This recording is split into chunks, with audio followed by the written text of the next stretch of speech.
All right, so today we are diving deep into some tech that really seems like it's straight out of science fiction. We've got articles and research piled up here all about these wild innovations. Yeah, it's pretty wild stuff. It really is. But the thing is, it's real, and it's closer than we might think. Definitely closer than we think. Yeah, for sure. We're talking like computers you wear like glasses. Oh, yeah, I was reading about those. Right. Cars made completely from recycled materials, like everything. The whole thing. Right? And even a robot that basically just walks right into danger like it's nothing. Like it's no big deal. Yeah, exactly. So to kick things off, I got to talk about this thing that caught my eye, Microsoft's HoloLens 2. Have you heard about this? It's been making the rounds. Yeah, it's all over the tech blogs. Mixed reality, holograms. Sounds pretty futuristic. Right, so what's real and what's hype with this thing? Well, I think it's easy to get caught up in the, whoa, that's cool factor with this one. But it really is more than just a fancy headset, you know? Yeah, I could see that. Yeah. It's a really powerful tool that kind of blends the digital world with the physical world.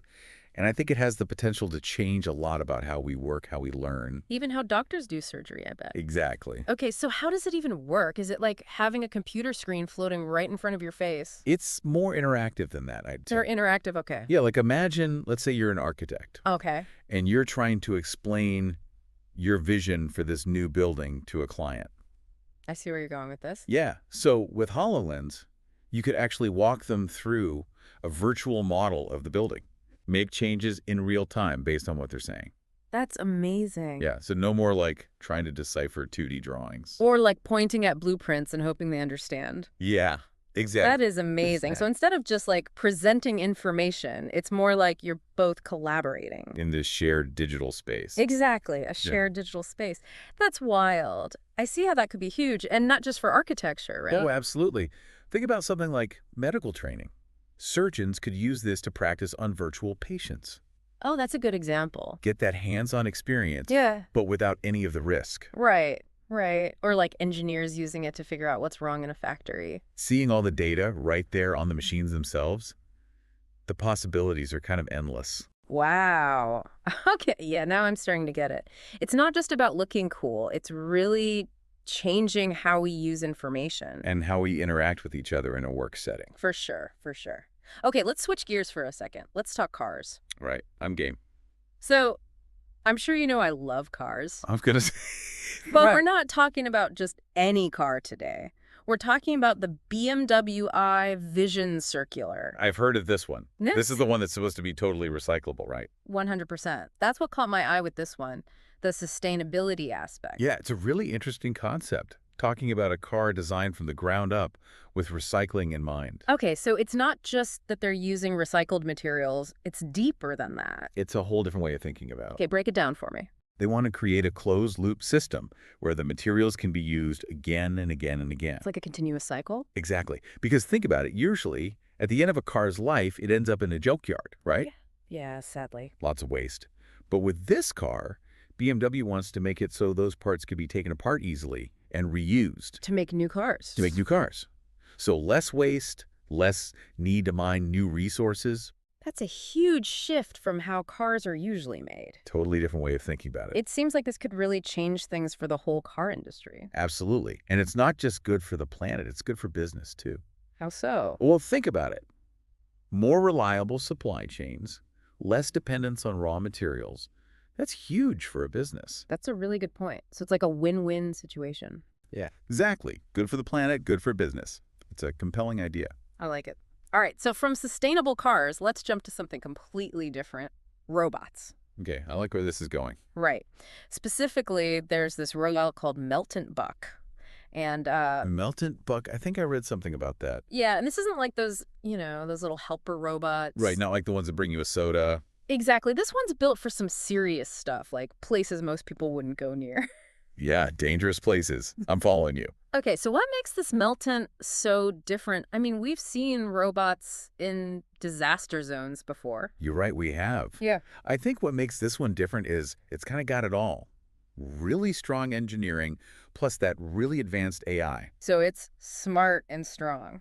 Yeah, basically. It can handle tough environments, but also, like, it can actually size up a situation and figure out what to do. That's kind of wild. It almost sounds like a human first responder, but you know? But way tougher. It can deal with stuff a human could never handle. Like, think about a nuclear meltdown. Okay, A yeah. robot like that could get in there, see what's going on, maybe even like seal things off. Super dangerous stuff. Wow, that's a powerful example. It seems like this thing could be used for almost anything, from disasters to, like you said, hazardous waste. Oh, totally. Even deep sea exploration, stuff like that. Okay, so get ready for a rapid fire round because we've got a bunch more innovations to get to. Hit me with it. All right, so first up, imagine a fabric that feels like a t-shirt, but then, bam, it gets hit and it's suddenly strong as steel. Wait, what? That's Yeah. possible. It is. They're calling it chainmail fabric. Chainmail fabric. Wow. Okay, that's a good one. Right. And then, switching gears completely, we've got the spirit of innovation aircraft. This thing's an all-electric plane. No way. That can actually fly. Like for a long time. Yeah, this thing's trying to break records. It's pretty sleek looking, too. Yeah. And speaking of breaking records or maybe habits, there's Playpulse 1. You got to hear this. It's a stationary bike. That's also a gaming console. Okay, now that's just cool. That's a workout I could get behind. Right. Okay, get ready, because this next one is tiny. Yeah. We're talking about a supercapacitor that's like 3,000 times smaller than the ones we use now, and it can be charged with. Yeah. You ready? I don't even know. What could be that small? Human blood. Whoa, that's insane. What will they think of next? Right, okay, last one, but it's a big one, literally. It's called the Orbital O2 Tidal Turbine, and it's this massive floating thing that uses the ocean's tides to make electricity. Okay, that's using your brain right there. I love it. I know, right? And they've already got one working in Scotland? No way. It actually works. Yeah, just one of these things can power thousands of homes. Imagine if they built a bunch of them. We could ditch fossil fuels for good. Well, at least a lot of them. Exactly. Okay, we've covered so much ground here from, well, you name it. It's amazing, right? All this incredible stuff happening in the tech world. I mean, we've barely scratched the surface here, but it feels like we've traveled to the future and back. It really does. It's like every day there's some new breakthrough, some new invention. Totally. So out of everything we talked about today, what really got your attention? What got you thinking? Ooh, that's a tough one. I think what's so cool about all these innovations is how they show how different fields are, like blending together now. That's a good point. Yeah, it's not just engineering on its own or biology or whatever. It's like they're all coming together in these really unexpected ways. I totally see that, yeah.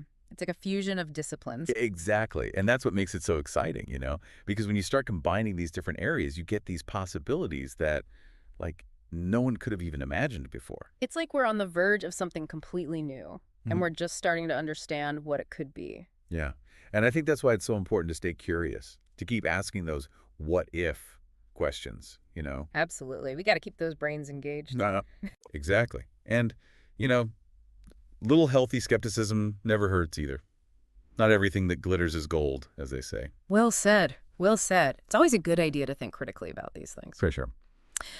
Well, this has been an awesome conversation. Thanks for diving deep with me. Anytime. I always love geeking out about this stuff. It's the future, man. It really is. And for all of you listening, make sure to check back next week for another deep dive into the world of future tech.